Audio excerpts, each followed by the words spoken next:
Welcome back to Ultimate Combat Radio with your host, Mike Stidham, on 1280 and 97.5 The Zone. Welcome back to Ultimate Combat Radio. Mike Stidham here talking some mixed martial arts, and we're talking some mixed martial arts history right here. This segment is brought to you by Aztec Highway. Get it your way at the highway.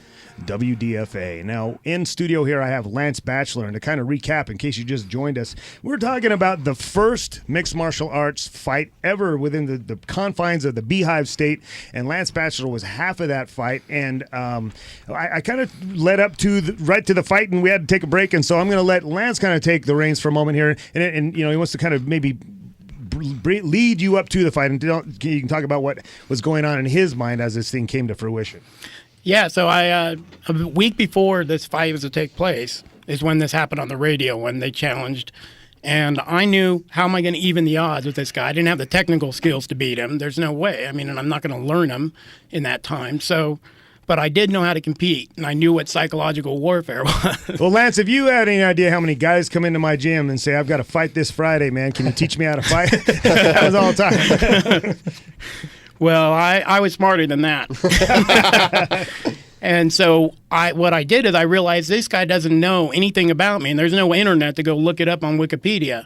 So they didn't know if I was Mike Stidham's protege kickboxer, they didn't know if I was some great wrestler or just some crazy guy.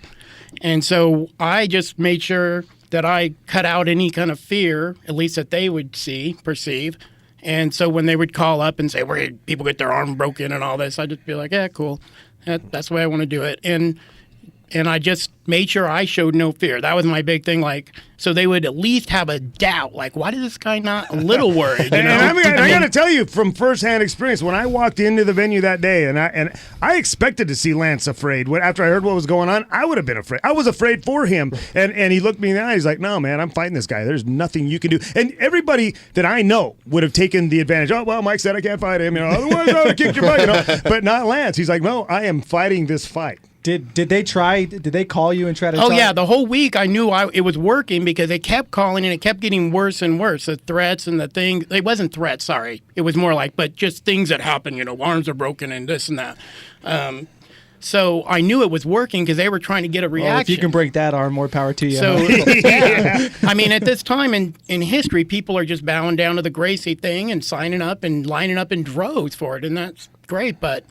I also knew that because of that, it's like if I'm a preacher and I'm getting a bunch of people to follow me by showing them a tape that I bonk you on the forehead to heal you, when someone comes to get healed and I start giving them antibiotics and Tylenol, they're not going to go for that. My followers are going to know, we want you to bonk them on the head. So Pedro was kind of in the same way. He had to beat me in a Gracie type of style, which was probably not the best way to fight a great big guy when you're smaller. It would have been probably better just to hit, but I didn't want him boxing me because I couldn't see. You know, and that's tactically it would have probably been better to nowadays if you were to fight each other to step back and to do what he did at the first of the fight, just continue to pepper you, kick your knee, and punch you in the face, and he would have won the fight that way handily. But as you said, you felt like he had to beat you in a Gracie way. Yeah, and believe me, remember when I say all this, I'm just trying to even the odds a little more for myself. I'm not saying I was better because of this at all. I was, I knew I was going against a very skilled fighter.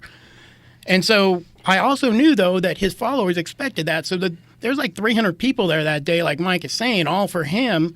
But I had kind of turned it around as much as I could to having that pressure be as much on him to show himself.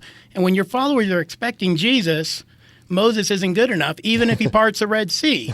So even if Pedro beat me somewhat or whatever, it only took me being good to put a crack in it because they wanted, the best. Well, and I will say now, the fight itself, it's certainly controversial as to what happened. There's a videotape of it that's clearly edited. And so, to say what happened is you have to leave it to the guys that were there. I was 2 feet away. I have a pretty good understanding of what I felt happened. They fought. Pedro certainly had the upper hand through most of the fight in terms of he was, landing shots from the outside and so on.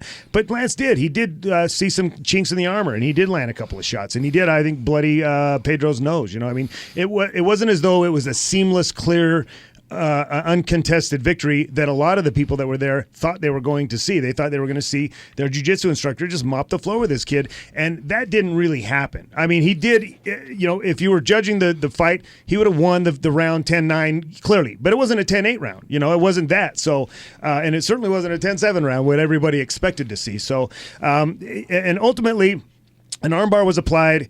Lonnie Foster, and we've had conversations with this since then. Lonnie Foster has confided in me. He said, Mike, you have to realize that room was a powder keg waiting to explode. I mean, there was a lot of emotion in that room, and he said, I wanted to get the hell out of there. He said the armbar went on. I thought his arm was going to break. I thought if he would have let that continue, it was going to break, so I stopped it. He admits Lance didn't tap. Lance wasn't unconscious. He strayed from what he said he was going to do, and he said, Mike, I did that because I didn't want your friend to get hurt. And I believe that. I fully believe that Lonnie Foster had Lance's best in mind. But the problem is Lance's arm is fairly short and really huge, and it would be a very difficult arm to break. And especially when, just as Lonnie stopped it, Lance curled his arm, like he just pulled it out, And I'm not, maybe Pedro let up. I don't know, but the point is, it didn't happen. There was some controversy surrounding it. It didn't happen like, it's kind of like, some of these early stoppages that you see in the UFC, and now there's always controversy surrounding it. There was that. I have every confidence that had the fight continued, because of Pedro's background and experience, he would have beaten Lance. There's no doubt about that. But how it ended left that that shadow over it. So this many years later, people are still so emotional about it because that was their guy. So at the beginning of the fight, you didn't want it to happen, but at the end, after he called it, said he tapped.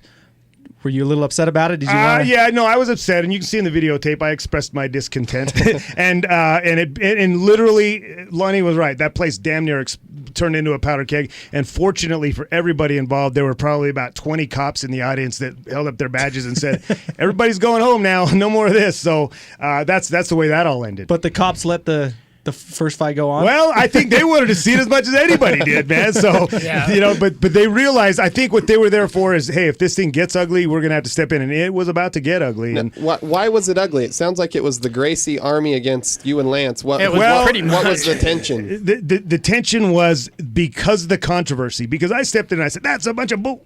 Beep. And so the little Kazika guy that was with Pedro rips off his gi and calls me on to a fight. And so now he and I are going to fight, and then everybody started kind of moving in. And the only one guy that stepped up behind me and said, I got your back, was Walt Bayless. And, man, I was so happy when I heard those words. But Mark Schultz, they had an army of people there, and we would have just gotten destroyed. My brother was there. Tui was there. A couple of friends. There was probably 5 of us against about 300, and it would not have been pretty. And I was so happy when the cops – and I've never been happy to see cops before or since. But I was happy that day, and it would have kind of been like being under that bus. Hold my hand, please, officer, because I'm about to get killed here. Yep. So, Lance, it's a piece of Utah MMA history, and it's such, first of all, again, it's such a privilege to see what you've done with yourself since then. I think that speaks volumes. And certainly Pedro has gone on to great things as well. So what a great statement about, first of all, MMA as a whole. I mean, look what it produces. Good people, it does. And so thank you so much for coming in here and sharing that story with us. It was great. Thanks. I'm so glad to be part of it, and I'm glad it can be such a big part of the history. Yeah, well, good stuff. And so there you have it. I think, we have another guy, you want to put him up on that Utah MMA Mount Rushmore, certainly deserving of it, especially in light of what he's done since then, Where can they watch this video? I want to hear what people have to say it's about on it. YouTube, but again, it's so edited that, to me, that's what really bothers me about it, that if you really dismantled this guy, why edit the video? Why is the video edited the way it is? And it almost is a slap in the face to Pedro that they did. Just play it as it was. You won the fight. There's no doubt about it. You were winning. You're going to win the fight. So, but the fact that they edited and took parts out, you see Pedro's face with no blood on it, and then a couple seconds later there's blood on it, and you didn't see what caused that blood because it was edited out. And it's just, to me, it's just silly that they did that. And I watched it last night when it almost went down in our gym, but I watched it last night, and I agree that he did not tap.